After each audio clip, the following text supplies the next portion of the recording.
മറ്റുള്ളവർ നമ്മളെ ജഡ്ജ് ചെയ്യുന്നുണ്ടോ, മറ്റുള്ളവർ എങ്ങനെ ജഡ്ജ് ചെയ്യും, അങ്ങനെ നമ്മൾ ചിന്തിച്ചാൽ നമുക്കിവിടെ ജീവിക്കാൻ പറ്റുമോ?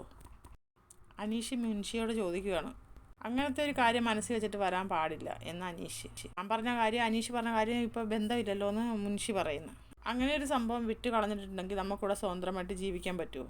ഞാൻ പറഞ്ഞത് വേറെ കാര്യമല്ലേ, അനീഷ് ഇപ്പോൾ പറഞ്ഞത് അതുമായിട്ട് ബന്ധപ്പെട്ട കാര്യമല്ലല്ലോ എന്ന് മുൻഷി. നമ്മളെപ്പോഴും ഒരു രീതിയിലാണ് സംസാരിക്കുന്നത്, ഒരു രീതിയിലാണ് നിൽക്കുകയൊക്കെ ചെയ്യുന്നത്. നമ്മുടെ ബോഡി ലാംഗ്വേജിൽ വ്യത്യാസം വന്നിരിക്കും. നമ്മളിപ്പോൾ ഒരു സാറിനെ കാണുമ്പോൾ നിൽക്കുന്നത് പോലെയാണോ നമ്മുടെ സുഹൃത്തിൻ്റെ മുമ്പിൽ നിൽക്കുന്നത്? ഇങ്ങനെ മാറി മാറി പറയുന്നതാണോ അനീഷ്? ഏത് അനീഷാണ് ഇപ്പോൾ ഇതിലുള്ളത്? അനീഷ് ഇവിടെ ഉള്ളത് ഏത് അനീഷായിട്ടാണ് ഞങ്ങൾ കരുതേണ്ടതെന്ന് മുൻഷി ചോദിക്കുന്നു. അപ്പോൾ അനീഷ് പറയുന്നു, എല്ലാം കൂടെ ഉള്ള ഒരു അനീഷാണിത്.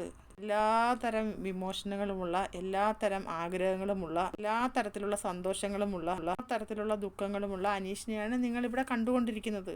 ഈ ചർച്ച നമ്മൾ തുടരും. എപ്പോഴാണെന്നറിയാമോ? 100 ദിവസം കഴിഞ്ഞിട്ട്. മുൻഷി പറയാണ്. ഞാൻ എറണാകുളത്താണ്. അപ്പോൾ അനീഷിനെ കാണാമെന്ന് പറയുമ്പോൾ അനീഷ് പറഞ്ഞു, എനിക്കിപ്പോൾ ഇവിടെ ചർച്ച ചെയ്യുന്നതിൽ യാതൊരുവിധ പ്രശ്നങ്ങളും ഇല്ലെന്ന് അനീഷ് പറയാണ്. അനീഷ് വലിയ തുറന്ന പുസ്തകമാണ്, പക്ഷേ എനിക്ക് അത്ര തുറക്കാൻ പറ്റത്തില്ല ഇവിടെ. അപ്പോൾ ചർച്ച അവസാനിക്കുന്നില്ലെന്നാണ് തോന്നുന്നത് അവരുടെ രീതി കണ്ടിട്ട്. എന്ന് വെച്ചാൽ അനീഷും അത്ര നല്ല ഇതിലല്ല, മുൻഷി എന്തോ കരുതിക്കൂട്ടി തന്നെ വന്നതാണെന്നാണ് തോന്നുന്നത്. അപ്പോൾ അടുത്ത ലൈവുമായിട്ട് ഞാൻ വീണ്ടും വരാം. എല്ലാവരും എൻ്റെ ചാനലൊന്ന് സബ്സ്ക്രൈബ് ചെയ്യണേ, സപ്പോർട്ട് ചെയ്യണേ.